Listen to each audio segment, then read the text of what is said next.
Yo creo que casi todo el mundo disfruta viendo una película que gira en torno a un juicio. Nos encanta ver a los abogados y a la fiscalía debatir en una corte, sobre todo cuando la persona que está en el estrado está mintiendo y su falsedad queda expuesta a través de una serie de preguntas hábilmente diseñadas para llevarlo a contradecirse en su propio testimonio. Yo no sé ustedes, pero a mí me encantan esas escenas. Bueno, esto es básicamente lo que nosotros tenemos en el pasaje que vamos a estudiar en la mañana de hoy al reasumir nuestra serie de exposiciones en la carta del apóstol Pablo a los romanos. Pablo está actuando aquí como una especie de fiscal general para demostrar a los judíos a través de una serie de preguntas retóricas que ellos también necesitaban la salvación que el Evangelio ofrece. Si ustedes recuerdan, en el capítulo anterior de la carta, Romanos capítulo 1, Pablo había demostrado que los paganos estaban en problemas con la justicia de Dios porque habían desechado las evidencias que Él ha dejado de sí mismo en la creación. Aunque ellos no tengan Biblia en sus manos, el poder, la divinidad de Dios se aprecian con toda claridad a través de lo creado, dice Pablo, de manera que esos paganos que no conocen la Biblia no tienen excusa. Pues aunque conocían a Dios, dice Pablo, no le honraron como a Dios ni le dieron gracias, sino que se hicieron vanos en su razonamiento y su necio corazón fue entenebrecido. En otras palabras, la incredulidad de los incrédulos no es otra cosa que deshonestidad intelectual. Ellos se hacen el tonto. Ellos quieren hacer creer que no saben lo que saben acerca de la existencia de Dios. Pablo dice que ellos resisten intencionalmente lo que Dios revela de sí mismo en la creación, y esa deshonestidad intelectual produce como consecuencia una vida depravada, dice Pablo. Al final del capítulo 1 de Romanos, Pablo da una lista de pecados horribles que vienen como consecuencia de esa deshonestidad intelectual, de haber resistido con injusticia la verdad. Cuando el hombre decide obviar las evidencias y echar a Dios a un lado, no solo se hace vano en su razonamiento, sino también depravado en su conducta. Ahora, ¿qué de los moralistas y religiosos? ¿Acaso no es cierto que aún en el mundo pagano antiguo había personas como Séneca, por ejemplo, que condenaban la inmoralidad, que exaltaban la virtud? Aristóteles escribió todo un libro acerca de ética, el filósofo griego. Platón hablaba de las verdades absolutas y de los valores absolutos. Exaltaban las buenas obras. Siempre ha habido gente así en el mundo. ¿Se van a condenar ellos también como el resto de los paganos? ¿O qué podemos decir de los judíos, el pueblo escogido por Dios en el Antiguo Testamento? Muchos de ellos manifestaban una conducta realmente opuesta a la cultura del mundo greco-romano, por lo menos lo que ellos profesaban con sus labios. ¿En qué posición se encuentran los judíos frente a la justicia de Dios? De hecho, yo creo que los cristianos, muchos cristianos evangélicos en el día de hoy están confundidos con respecto a ese tema. Bueno, eso es lo que Pablo va a responder ahora a partir del versículo 17 del capítulo 2 que vamos a considerar esta mañana. Como veremos en un momento, lo que Pablo quiere demostrar es que los judíos también estaban en problemas. Los paganos están en problemas, los gentiles, las naciones del mundo están en problemas, los judíos están en problemas. De hecho, su condición es aún peor que la de muchos paganos, dice Pablo, porque ellos no se ven a sí mismos como personas en problemas. Se sentían demasiado confiados por ser judíos. Lo mismo que sucede con mucha gente en el día de hoy. Y quizás hay algunos sentados aquí esta mañana. Esto es serio, mis hermanos. Personas que van camino a una condenación a la sombra de un púlpito. Personas que pertenecen a una iglesia evangélica y que van camino al infierno, autoengañados, pensando que son lo que no son. Así que por favor, no cierres tus oídos a este mensaje, aunque tú no seas judío. Vamos a hablar de los judíos, pero no apagues el receptor. No lo apagues, pensando que Pablo está abordando un tema aquí que no tiene que ver con nosotros en el día de hoy, porque lo que Pablo señala de los judíos en este pasaje que vamos a estudiar de Romanos 2 es un problema bastante común. El problema del autoengaño. Mucha gente se engaña a sí mismo en lo que respecta a su verdadera condición espiritual. Y es por eso que nosotros encontramos tantas advertencias en el Nuevo Testamento con respecto al autoengaño. Yo creo que pocos pasajes del Nuevo Testamento son tan aterradores como las palabras del Señor Jesús en Mateo capítulo 7 versículo 21. No todo el que me dice Señor, Señor entrará en el reino de los cielos, sino el que hace la voluntad de mi Padre que está en los cielos. Muchos me dirán en aquel día, no pocos, Señor, Señor, no profetizamos en tu nombre y en tu nombre echamos fuera demonios. Y en tu nombre hicimos, otra vez, muchos milagros. ¿Ustedes se imaginan eso? Personas que profetizan, que aparentemente tienen la capacidad de echar fuera demonios, que hacen muchos milagros. Y Jesús les va a decir en el día del juicio, yo nunca os conocí. Nunca. Apartaos de mí, hacedores de maldad.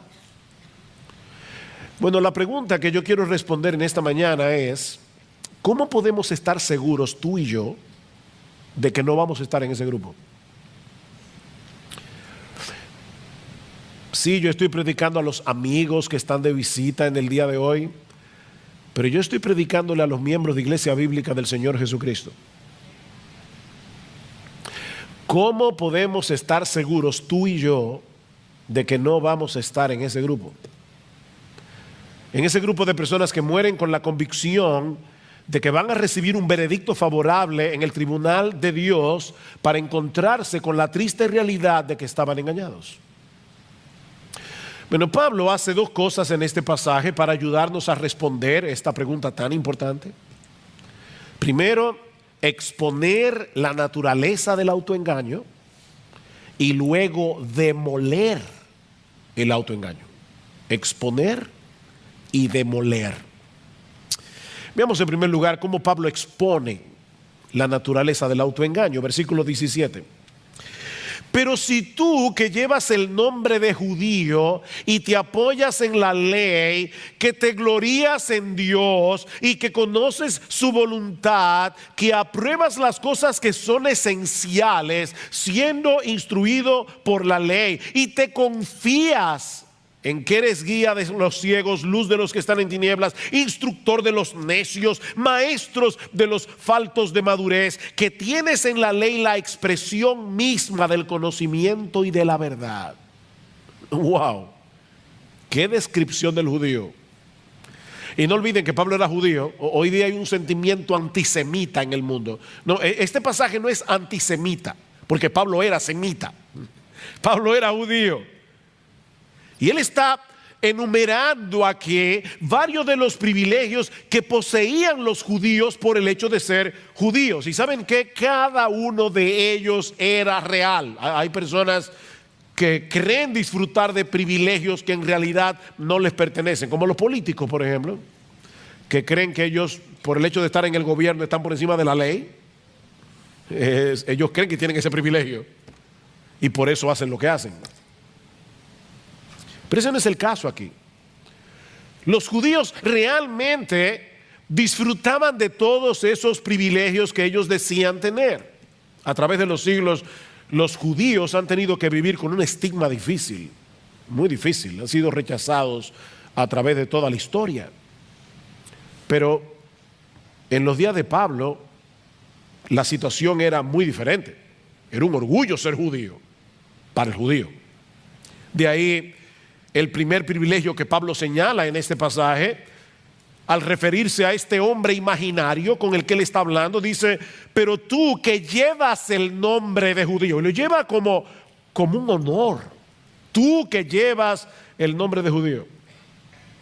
Ellos se gloriaban en el hecho de pertenecer a la nación escogida de Dios, de ser descendientes de Abraham, con el que Dios había hecho un pacto jurándole que Él sería su Dios y que ellos serían su pueblo. Tú llevas ese nombre con orgullo, dice Pablo, y te apoyas en la ley. Te apoyas en la ley, dice en el versículo 17. De todas las naciones de la tierra, solo a ellos Dios les había revelado la ley en el monte Sinaí por medio de Moisés. Y Pablo va a decir al inicio del capítulo 3 de Romanos que esa era una de las ventajas que tenían los judíos. A ellos se les había confiado la palabra de Dios. A ellos tenían profetas. En tercer lugar, dice Pablo, y te glorías en Dios.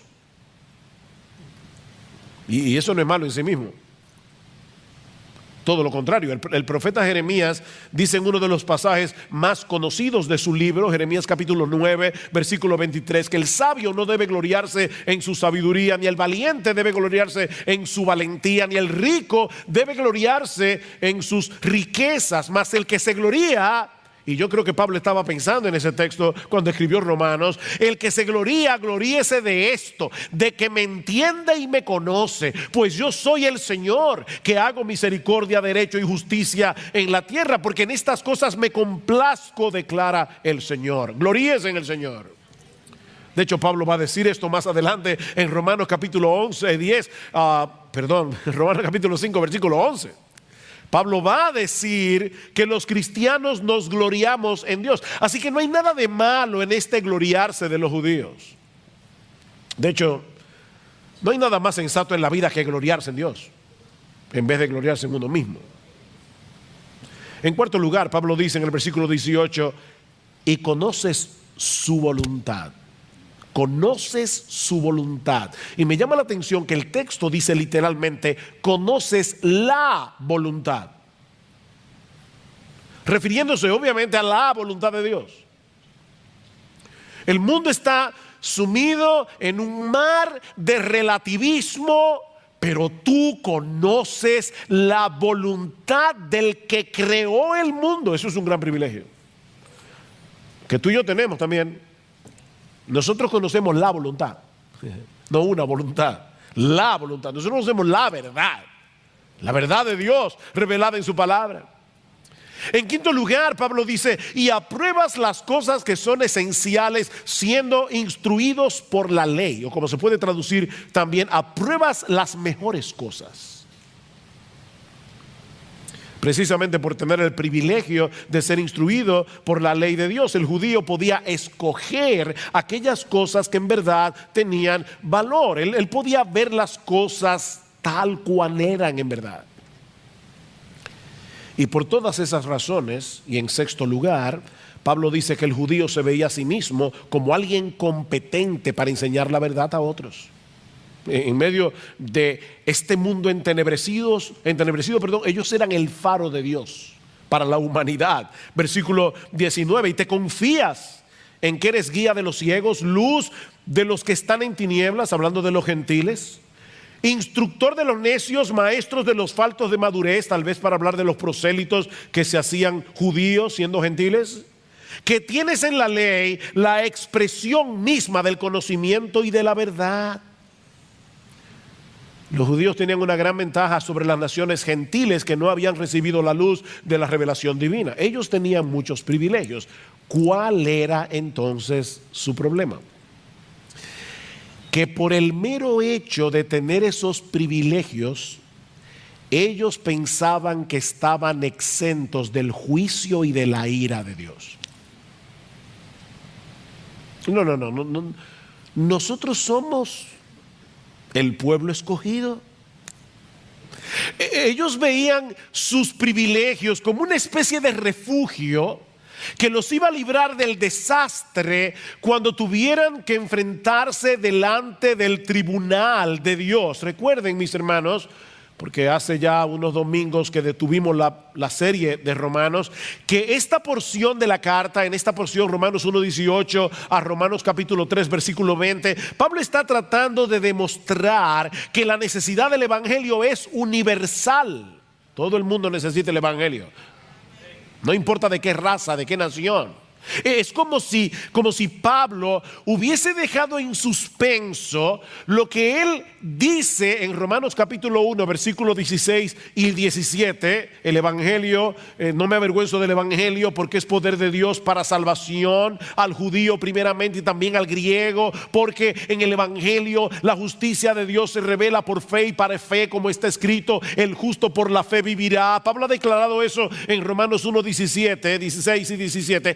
Y ahora deja esa declaración en suspenso para volverla a tomar en Romanos capítulo 3 versículo 21. Noten que Pablo comienza ese texto diciendo: pero ahora, aparte de la ley, la justicia de Dios, recuerden, la justicia de Dios se revela en el evangelio, la justicia de Dios ha sido manifestada, atestiguada por la ley y por los profetas. ¿De qué justicia está hablando Pablo aquí? Él dice, es decir, te lo explica él mismo, la justicia de Dios por medio de la fe en Jesucristo para todos los que creen, porque no hay distinción, por cuanto todos pecaron y no alcanzaron la gloria de Dios.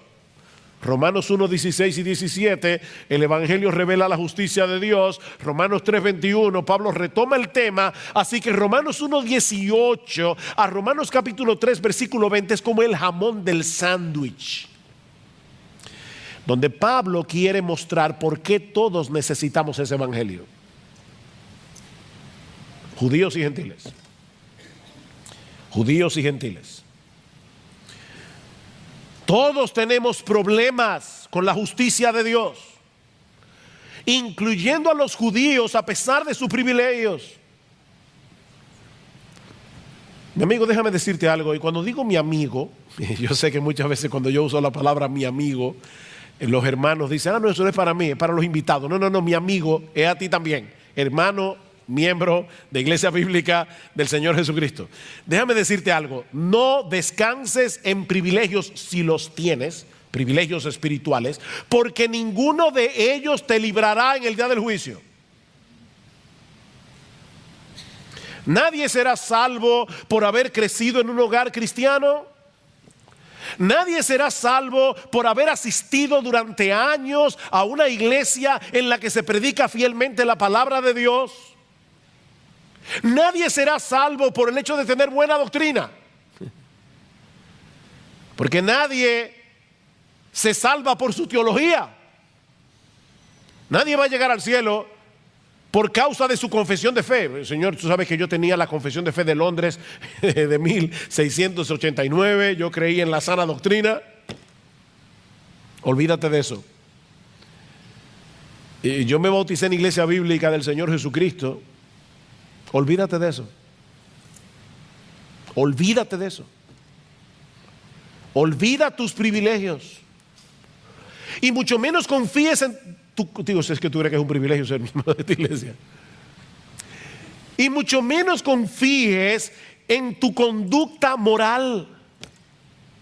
O que fuiste bautizado en cualquier iglesia, no importa la denominación que sea. Mira, ni siquiera confíes en tu esfuerzo por obedecer la ley de Dios. Porque nunca ha habido nadie, aparte del Señor Jesucristo, que haya podido cumplir esa ley perfectamente. Lo que quiero decir, mis hermanos y amigos que están aquí en esta mañana, es que los privilegios se convierten en una maldición cuando los intercambiamos por la persona de Jesús. Ese es el problema. Y déjenme decirles que aún los cristianos verdaderos pueden caer fácilmente en esa trampa. ¿Saben que cuando nosotros nos convertimos al Señor Jesucristo, se instala en nuestro corazón el software de la gracia, el sistema operativo de la gracia, en el momento de nuestra conversión? Pero como el pecado todavía mora en nosotros, el sistema operativo de las obras es como un virus cibernético que está tratando de dañar el sistema operativo de la gracia. Así que todo el tiempo tenemos que estar luchando con el católico romano que tenemos en el corazón. Tú y yo somos fariseos en recuperación. Tenemos que luchar con ese problema y fácilmente podemos caer en la trampa de lo que alguien ha llamado el moralismo cristiano. Moralismo cristiano. Mira, cada vez que tú te jactas de algo que hayas hecho, cada vez que presupones que te has ganado el favor de Dios por tu obediencia, has caído en la trampa del moralismo cristiano. Mi hermano, nunca olvides que aparte de Cristo no merecemos ninguna otra cosa que la condenación, y que aparte de su gracia no podemos hacer absolutamente nada que de verdad sea agradable en la presencia de Dios. No hay nada de qué gloriarse. El que se gloría, que se gloríe en el Señor. El problema del judío, como dice Pablo, y yo lo dejé en suspenso, pero ahora quiero retomarlo otra vez, cuando Pablo dice: y te apoyas en la ley, ven, dependes de la ley, descansas en el hecho de que tienes la ley, en que estás tratando de obedecer la ley. No, mis amados hermanos, Jesucristo es el todo de la vida cristiana. Él es el principio y el fin. Los privilegios son privilegios, las bendiciones son bendiciones, siempre que no sustituyan a Jesús. Porque ni los privilegios ni las bendiciones en sí mismas pueden salvar a nadie ni transformar a nadie. Solo Cristo puede hacer eso, y Él lo hace por medio de la fe. Es decir, cuando transferimos la confianza que todos nosotros tenemos en nosotros mismos, se la transferimos a Él. Y ahora confiamos en Él, no en nosotros mismos. Ya Pablo ha expuesto el autoengaño de los judíos y de todos los que se amparan en sus privilegios para rechazar el evangelio o para tener un poco el evangelio. Pero ahora Pablo va a tratar de demoler, de autodestruir ese autoengaño a través de preguntas retóricas. Ahora tenemos a Pablo el fiscal, el autoengaño demolido. Hace unos domingos atrás consideramos en dos mensajes los primeros 16 versículos del capítulo 2 que anteceden al pasaje que estamos estudiando hoy. Y una de las enseñanzas que nosotros extrajimos de ese pasaje es que, si bien es cierto que la salvación es por la fe y no por obras, recuerden, mis hermanos, que lo que será juzgado en el día del juicio son las obras que evidencian la realidad de la fe. ¿Recuerdan eso? Versículo 5, Pablo dice: mas por causa de tu terquedad, está hablando allí de los moralistas, y de tu corazón no arrepentido, estás acumulando ira para ti en el día de la ira y de la revelación del justo juicio de Dios, el cual pagará a cada uno conforme a sus obras. La salvación es por la fe, el juicio es por las obras. Déjeme aclarar eso por si acaso alguien se olvidó ya de lo que predicamos hace varios domingos. Por ejemplo, definitivamente nadie se va a salvar por obedecer los mandamientos. Eso lo sabemos todos. Pero todo aquel que ha sido salvado por Cristo, dice la misma carta a los romanos en Romanos 6, Romanos 7, Romanos 8, que todo aquel que es salvado por Cristo es capacitado por el Espíritu de Dios que ahora mora en nosotros para obedecer a Dios sinceramente, aunque nunca podamos hacerlo perfectamente. El que me ama, mi palabra guardará. ¿Recuerdan? Si me amáis, guardad mis mandamientos, dice el Señor en Juan capítulo 14.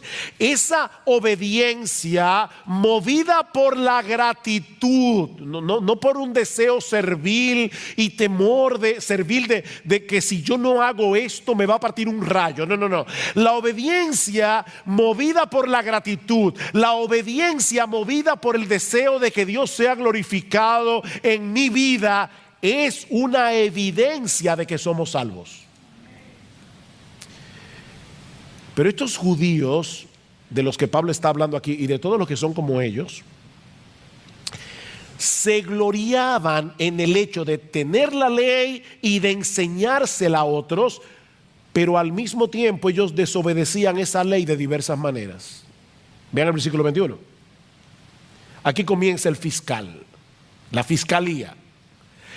Tú pues que enseñas a otro, ¿no te enseñas a ti mismo? ¡Pum! Primer misil. Miren, este es un pecado muy común. El decir a otros lo que deben hacer y con insistencia, cuando nosotros mismos vivimos por estándares muy inferiores. Eso fue lo que el Señor Jesucristo señaló de los escribas y fariseos en su famoso discurso de Mateo 23. ¿Recuerdan lo que les dice el Señor? En la cátedra de Moisés se sientan los escribas y los fariseos. Así que todo lo que os digan que guardéis, guardadlo y hacedlo. Ellos enseñan la sana doctrina. Son ortodoxos en su enseñanza. Mas no hagáis conforme a sus obras, porque dicen y no hacen. Porque atan cargas pesadas y difíciles de llevar y las ponen sobre los hombros de los hombres, pero ellos ni con un dedo quieren moverlas. ¿Ven el problema?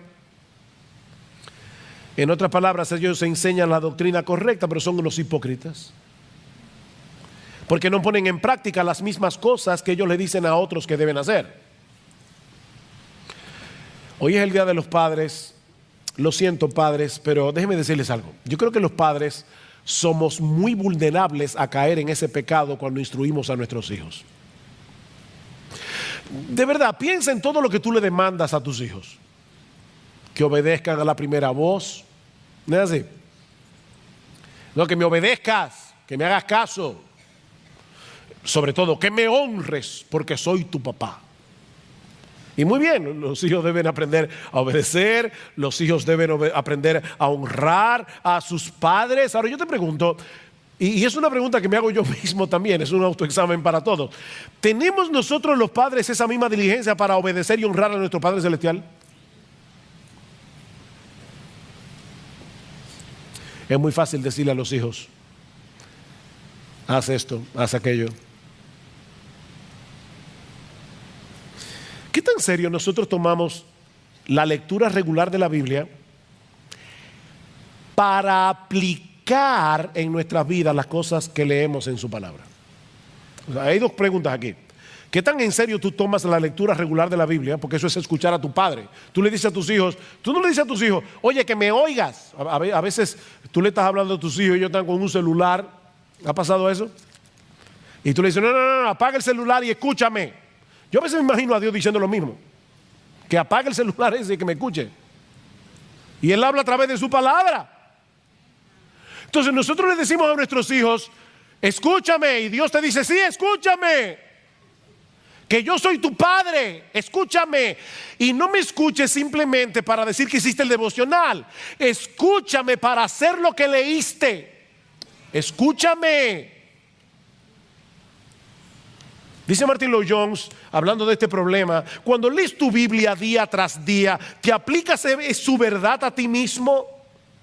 ¿Qué pretendes cuando lees la Biblia? ¿Solo tener conocimiento de ella para después mostrar a los demás lo mucho que sabes y para tener argumentos para discutir?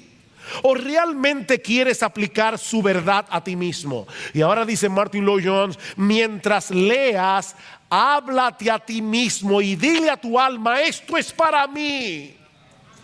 Permite que la escritura te examine. Si no lo haces, puede ser muy peligroso. Me llamó la atención esto último que dice Lloyd-Jones. En un sentido, mientras más conoces de la Biblia, más peligro corres si no te la aplicas a ti mismo. ¿Se dan cuenta que ese problema no era solo de los judíos? Antes de que intentemos aplicar la Biblia a otros, debemos comenzar con nosotros mismos. Pero estos judíos en su hipocresía se contentaban con tener la ley, enseñársela a los demás, aunque ellos mismos la desobedecían. Y Pablo da 3 ejemplos de esto. Versículo 21. Tú que predicas que no se debe robar, ¿robas? Usted, pastor, ahí sí yo me siento libre. Robar. Miren, hay que ser muy sinvergüenza para uno decir claramente que está a favor del robo. Todo el mundo pretende ser una persona honrada. Y yo creo que es una de las cosas que la gente más dice. Yo soy una persona honrada. Pero déjame decirte que hay muchas formas de robar. No declarar todos nuestros ingresos a la hora de pagar los impuestos es un robo. Es un robo al gobierno. Pastor, pero ellos son unos ladrones a veces y eso no es problema tuyo. La Biblia dice, pagad a todos lo que debéis. Al que honra, honra. Al que impuesto, impuesto. ¿Tú robas cuando tú te coges la hora del almuerzo y la extiendes más allá de lo que debes? Le estás robando a tu empleador porque él te está pagando para que tú hagas un trabajo. Y mucho menos si te pones a ver en Facebook cuando deberías estar trabajando. Tú estás robando.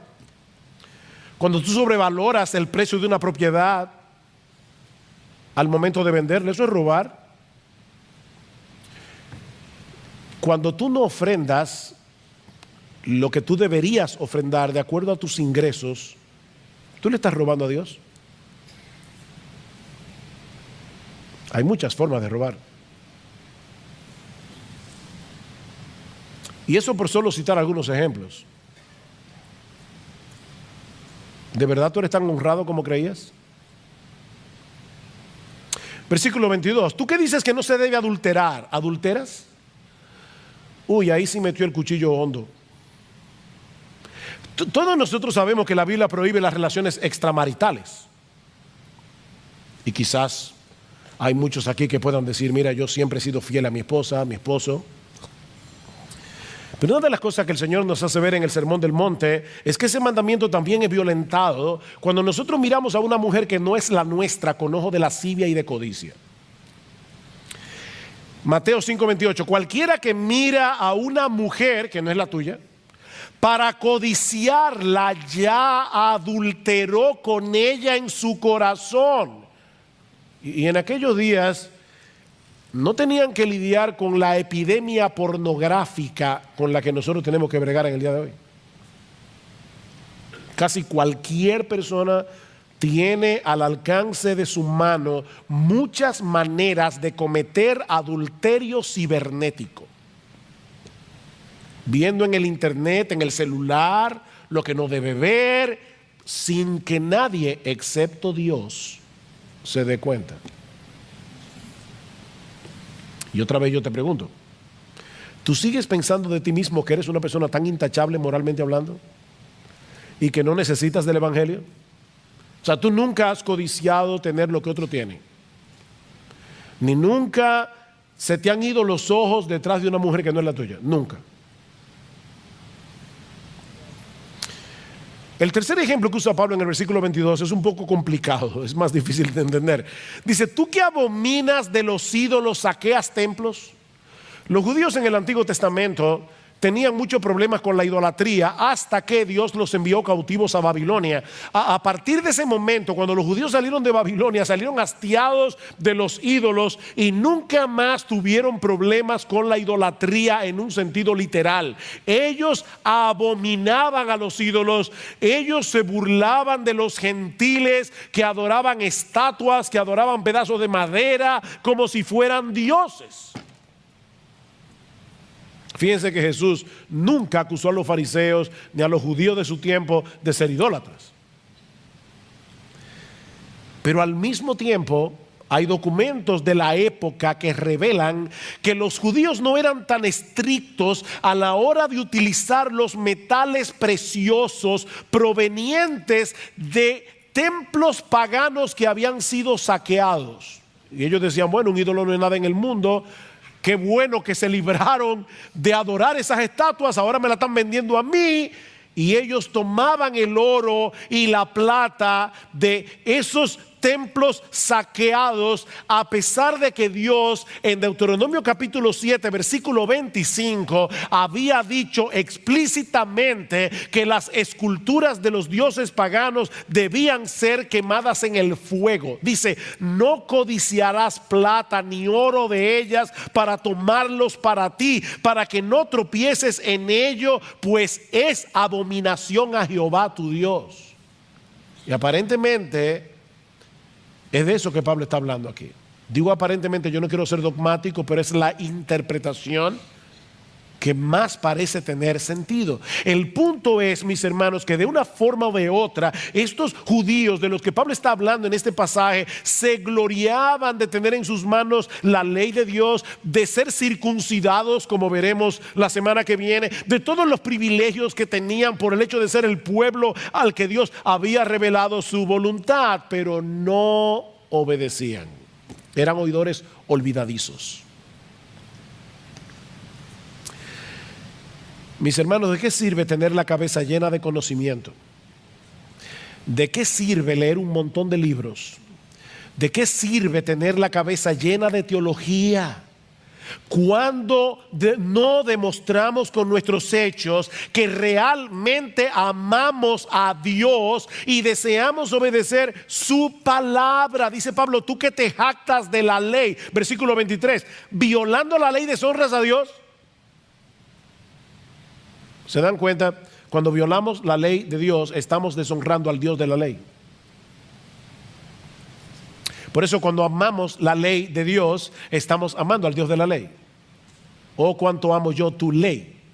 Fíjense que el salmista no dice cuánto amo yo la ley. Él no era un legalista. Es cuánto amo yo tu ley. Porque es tu ley, porque salió de tu corazón, porque revela lo que tú quieres para mí. Yo amo tu ley. Dice Pablo en Romanos capítulo 7. Yo me deleito en el hombre interior, en la ley de Dios. Yo me deleito en la ley de Dios. La ley es un deleite para mí. Es la voluntad de mi Padre que está en los cielos.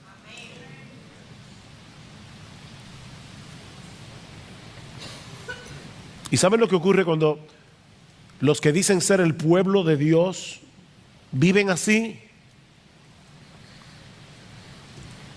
Que hacen que el mundo juzgue mal a Dios por su culpa. Dice el versículo 24, porque el nombre de Dios es blasfemado entre los gentiles por causa de vosotros, tal como está escrito. Pablo está mezclando aquí Isaías 52 capítulo 5 con Ezequiel capítulo 36 versículo 20 al 23, y está uniendo esos dos textos para mostrar probablemente que este patrón de hipocresía no era nuevo en el pueblo de Israel.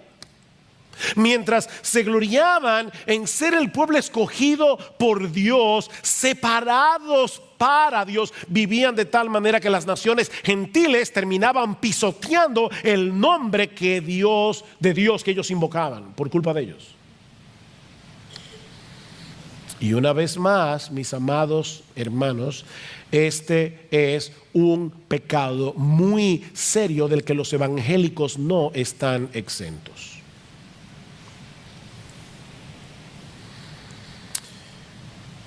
Otra vez dice Martin Lloyd-Jones, no podemos culpar al mundo incrédulo cuando juzga a Cristo y al cristianismo por lo que ven en los miembros de las iglesias. Después de todo, así como piensan los incrédulos, después de todo, ¿de qué sirve un Cristo que no transforma a nadie? Porque él dice ser cristiano y yo no veo su cristianismo en su conducta, en sus decisiones, en sus valores, cómo se visten. Déjame hacerte una pregunta. ¿Qué piensan acerca de Cristo las personas que te conocen íntimamente? Las personas que están a tu alrededor. Porque nosotros decimos que Él es un gran salvador, que nos ha salvado de nuestros pecados, nos ha rescatado. Ahora, ¿es eso evidente para ellos cuando te ven a ti o cuando me ven a mí? No porque vivamos una vida perfecta, sino porque vivimos una vida coherente. No es de perfección que estamos hablando aquí, es de coherencia. Es de coherencia. Aquel que ha sido salvado del pecado al precio de la muerte de su Salvador debería demostrarlo delante de todos, tomando en serio el pecado, aun cuando peca. Porque los creyentes pecan. Y yo no sé si tú lo sabías.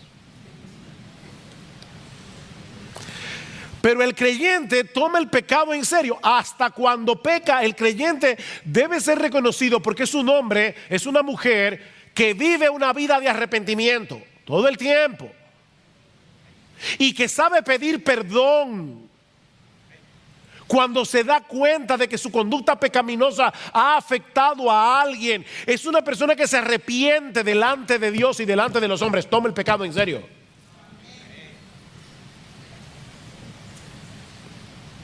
Por eso alguien decía que una vez anunciamos que somos cristianos, y debemos anunciarlo, debemos proclamar lo que somos cristianos, contraemos de inmediato una tremenda responsabilidad. Nuestros prójimos están mirando y observando cómo vivimos. Aseveramos grandes cosas acerca de Dios, dice este autor, y con toda razón, porque Dios es grande. Pero ellos lo juzgarán a Él según lo que vean en nosotros. Ellos, el mundo incrédulo, juzgará a nuestro gran Dios por lo que vean en ti y en mí. Por eso que dice este autor, es una tremenda responsabilidad. Llevamos el nombre de Cristo.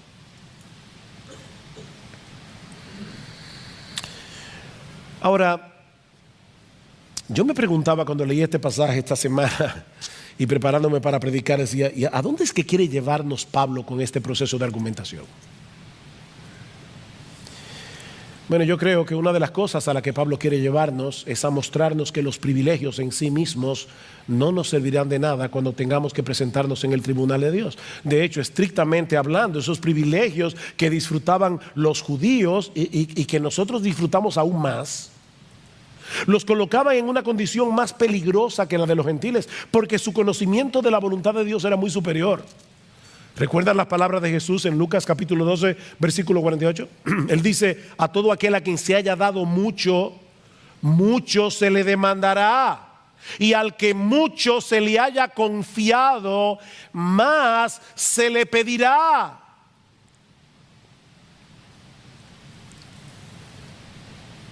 Y si tú has tenido el privilegio de estar bajo la influencia del cristianismo, y voy a hablar como loco aquí, perdónenme porque voy a hablar como loco, como dice Pablo en 2 Corintios 11, si tú has tenido el privilegio de estar en una iglesia en la que yo creo de verdad de corazón que se trata de predicar fielmente la palabra de Dios, si tú has tenido ese privilegio domingo tras domingo, año por año, año por año, tu responsabilidad es aún mayor que de la de los judíos, de los que Pablo está hablando en este pasaje. No pienses ni por un momento que por haber nacido en un hogar cristiano, por tener una esposa cristiana, por haber asistido durante mucho tiempo a una iglesia donde se predica la palabra, o porque tienes un entendimiento bastante bueno de la sana doctrina, que tú tienes buena teología, no pienses ni por un momento que por eso tú vas a salir bien parado en el día del juicio. A menos que te ampares únicamente en Jesucristo y en su obra de redención para el perdón de sus pecados, ninguno de esos privilegios te servirá de nada cuando tengas que comparecer ante el tribunal de Dios. Ahora, yo creo que Pablo está tratando de hacer otra cosa aquí. Pablo está tratando de librarnos, porque recuerden que esta es una carta que se escribió a cristianos de Roma en el primer siglo. Yo creo que Pablo también está tratando de librarnos para que no cometamos el error de confiar en nuestra profesión de fe en Jesucristo si somos una contradicción andante de esa fe que profesamos. Yo voy a repetir eso otra vez. Yo creo que Pablo también nos está librando de cometer el error de confiar en nuestra profesión de fe en Jesucristo si nosotros somos una contradicción andante de esa fe que profesamos. Muéstrame tu fe por tus obras, dice Santiago, y yo te mostraré mi fe por mis obras. Muéstrame tu fe sin tus obras, es lo que dice. Muéstrame tu fe sin obras. Yo creo. ¿Y dónde están las obras? Bueno, yo te voy a mostrar mi fe por mis obras. Porque dice Santiago más adelante que una fe sin obras es una fe muerta. Y una fe muerta deja sumido en su mortandad al que la tiene. No te da vida. La fe muerta no da vida. ¿Y cuál es la fe muerta? La que no produce obras. Mira, la Biblia enseña claramente que somos justificados delante de Dios por medio de la fe sola. Y esa palabra es importante. Fue esa palabra lo que hizo la diferencia en el siglo XVII, en la Reforma XVI, en la Reforma Protestante. Somos justificados por medio de la fe sola. La Iglesia Católica Romana cree que somos justificados por la fe, pero no por la fe sola, sino por la fe más las obras, más los sacramentos. No, nosotros creemos que somos justificados por la fe sola fe. Pero esa fe por la que somos justificados nunca se encuentra sola. Siempre viene acompañada de los frutos que demuestran la genuinidad de esa fe. Y ahora yo te hago esta pregunta. A la luz de lo que hemos aprendido hoy de este pasaje, ¿tú puedes estar completamente seguro de que el día de que la muerte toque tu puerta, tú partirás de inmediato a la presencia de Dios?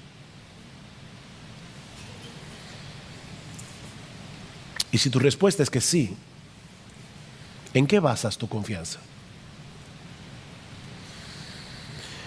Porque si no es únicamente en Cristo y en su obra de redención, es mi deber advertirte en esta mañana que estás descansando en una confianza falsa.